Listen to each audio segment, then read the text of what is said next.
শিশুকালে পালছিলাম গো কত আদর করে, আজ কেন বিদায় দাও গো জনমের লাগিয়া মাগো।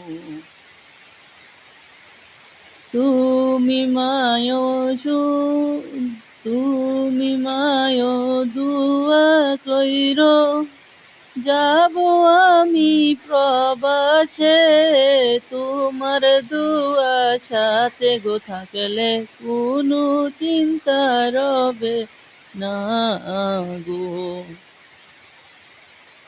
না জানিয়া ভুল করছি মা, ক্ষমা কইরা দিও, তোমার ছেলে যাবে সৌদি,